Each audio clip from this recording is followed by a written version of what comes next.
Hi, and welcome to LDV Podcast number 33. My name is David Maldo, and for this podcast, I was joined by fellow AV pundit Josh Srago to talk about the IoT and security. Josh, thanks for coming today. And can you tell us a little bit about yourself? Sure.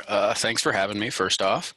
I work as a consultant at TCOM, which is a consulting firm doing all low voltage systems, telecom, AV, security, and whatnot here in the San Francisco Bay Area. And then in addition to that, I serve as editor-at-large at AV Nation. I also am founder of soundreason.org. And then, of course, I work with Infocom and various other AV industry bodies and try and promote education, try and promote certification, and expand the knowledge as to tech policy, and is one of my big pet projects is trying to get people to understand how all that stuff sort of influences and affects us. Nice, a busy guy. I keep myself occupied. Yep. Well, I asked you to join me today because we had this conversation last week, and I thought it was really interesting. And it gets into some tech policy stuff that I usually don't get into, but you got me thinking, so I wanted to bring you back here. And what it was specifically about was, if I understood you correctly, Microsoft is trying to get us to believe, I don't know if it's true or not, but that for the Internet of Things, it matters which servers are hosting our software. You know, they want us to use their cloud. So before we get in, I just wanted to take a step back because everyone has their own definition of the Internet of Things. So I'll give mine, but I want to hear yours first.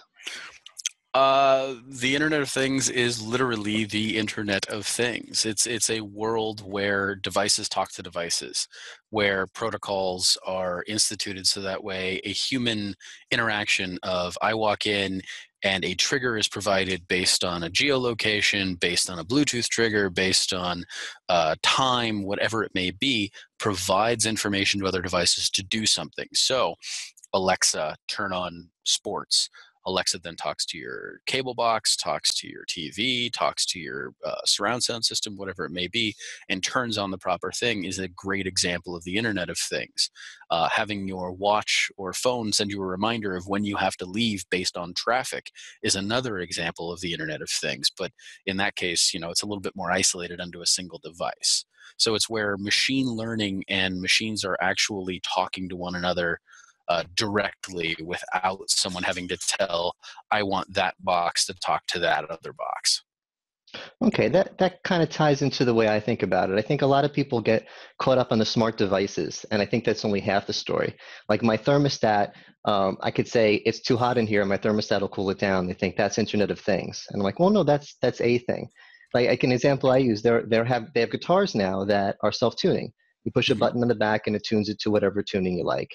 And I suppose they could be voice activated, tuned to E flat standard, and that's a thing.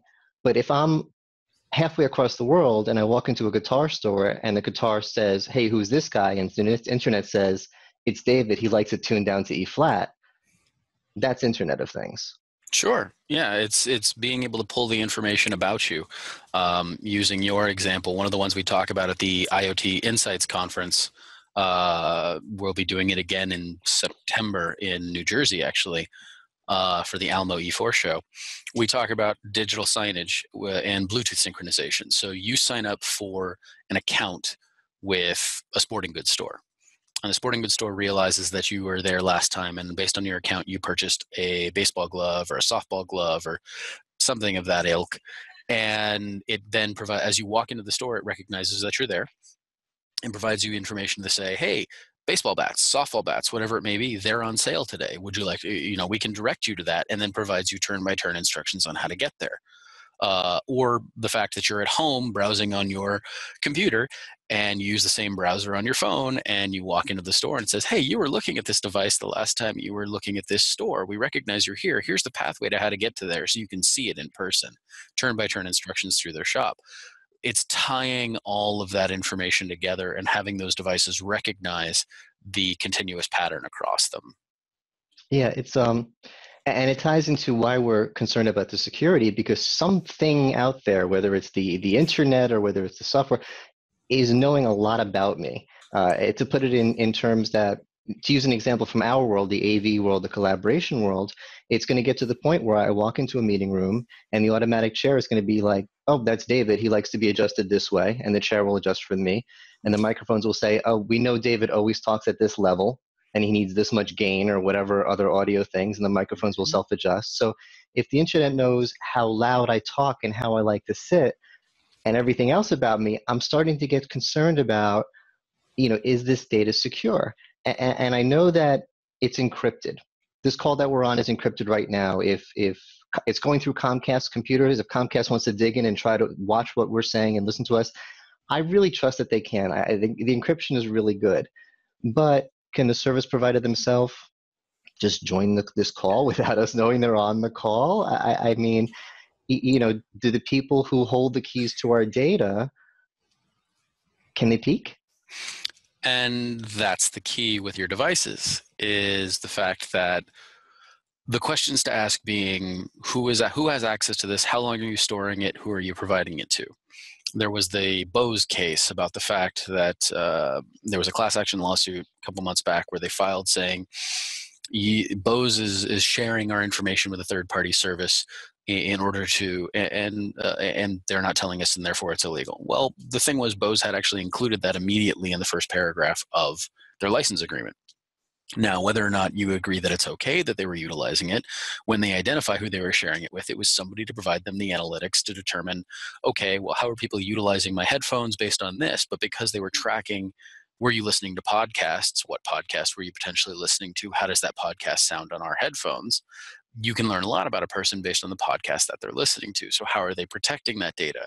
That was the question that wasn't being asked during this conversation, but at least the lawsuit was raising the concern over how much data was being tracked by a wireless headphone. That was it. Just what are you listening to? And it's monitoring that.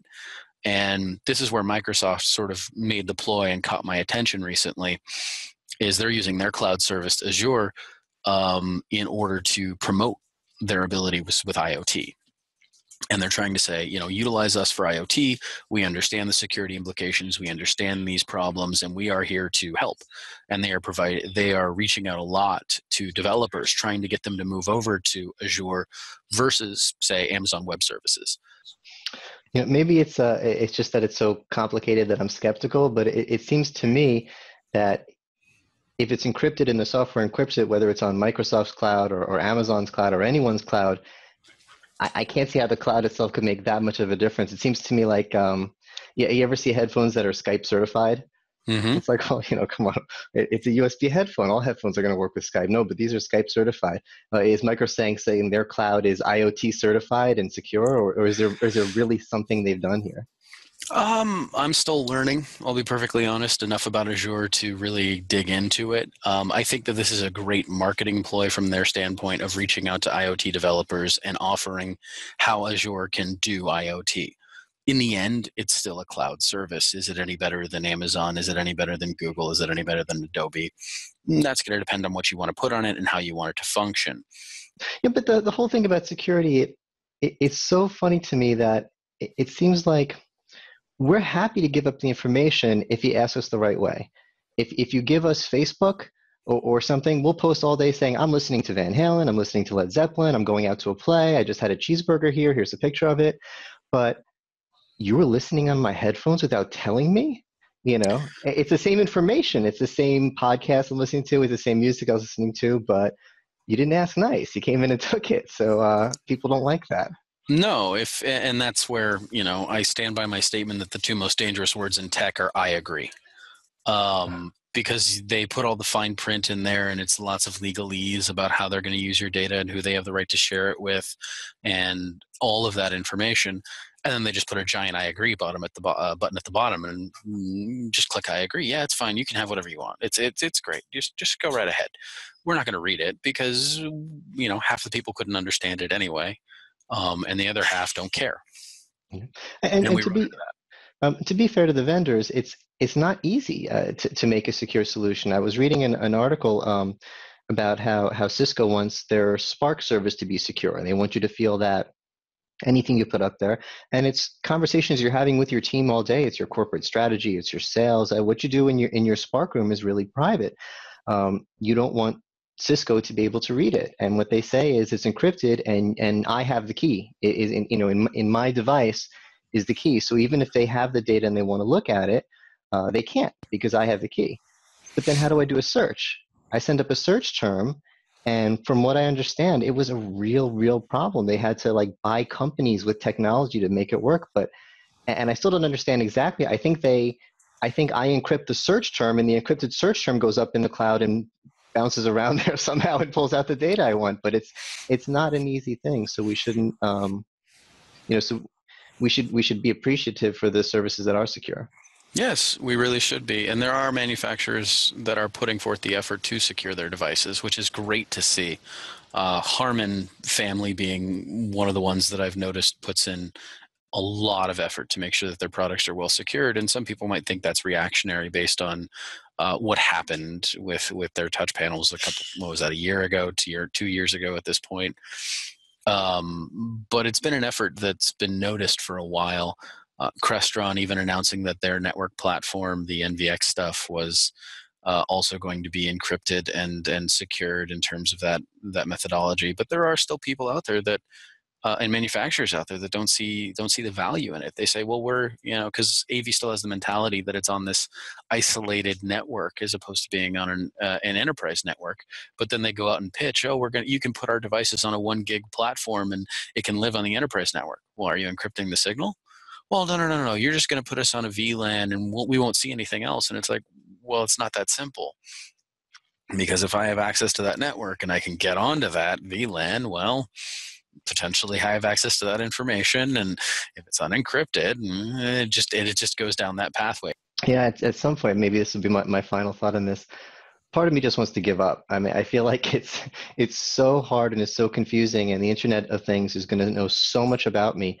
And I think of it as, one thing I like about the Internet of Things is the idea of this personal assistant who's just always in the air following me around, whether it's on the speakers in the room or on my phone, who I kind of personify, who's there for me and knows everything about me. And whether it's Siri, when is my next meeting, or Siri, is my coffee ready, or Siri, play some music for me, or Cortana, or OK Google, or Alexa. And it's funny, I think they had it right in Star Trek. They would just say computer.